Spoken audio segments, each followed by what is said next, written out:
ಹಿಟ್ಟಿನೊಂದಿಗೆ ಆಡುವ ಚಟುವಟಿಕೆಗೆ ಸ್ವಾಗತ.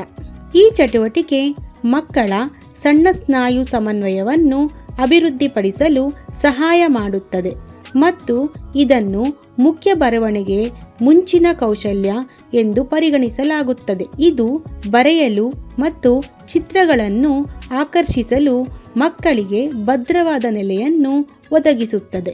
ಈ ಚಟುವಟಿಕೆ ಕೈಯಿನ ನಿಯಂತ್ರಣ, ಪೆನ್ಸಿಲ್ ಹಿಡಿತ ಮತ್ತು ಅಕ್ಷರಗಳನ್ನು, ಆಕೃತಿಗಳನ್ನು ಬರೆಯಲು ಅಗತ್ಯವಿರುವ ಮೂಲ ಕೌಶಲ್ಯಗಳನ್ನು ಅಭಿವೃದ್ಧಿಪಡಿಸುವ ಮೂಲಕ ಸಮಗ್ರ ಬೆಳವಣಿಗೆಯನ್ನು ಬೆಂಬಲಿಸುತ್ತದೆ. ಈ ಚಟುವಟಿಕೆಗಾಗಿ ಮಗುವಿಗೆ ಹಿಟ್ಟನ್ನು ನೀಡಿ ಮತ್ತು ಅವನು ಅಥವಾ ಅವಳ ಇಚ್ಛೆಯ ಆಕಾರಗಳನ್ನು ಮಾಡಲು ಕೇಳಿ.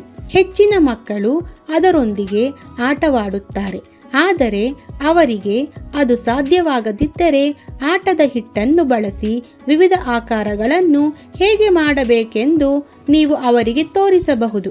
ಮಗುವಿಗೆ ಈ ಚಟುವಟಿಕೆ ಪರಿಚಿತವಾದ ಬಳಿಕ ಹಗ್ಗ, ಉಂಗುರ ಅಥವಾ ಪರ್ವತದ ಮಾದರಿ ತಯಾರಿಸಲು ಸೂಚಿಸಬಹುದು. ಕಾಗದದ ಮೇಲೆ ಮಾದರಿಗಳನ್ನು ಚಿತ್ರಿಸಿ ಮತ್ತು ಅವುಗಳನ್ನೇ ಹಿಟ್ಟಿನಿಂದ ಮಾಡಲು ಹೇಳಿ. ಹಿಟ್ಟಿನಿಂದ ತಯಾರಿಸಿದ ಬಾಲ್ ಅಥವಾ ಹಾವು ಚಿತ್ರವನ್ನು ತೋರಿಸಿ.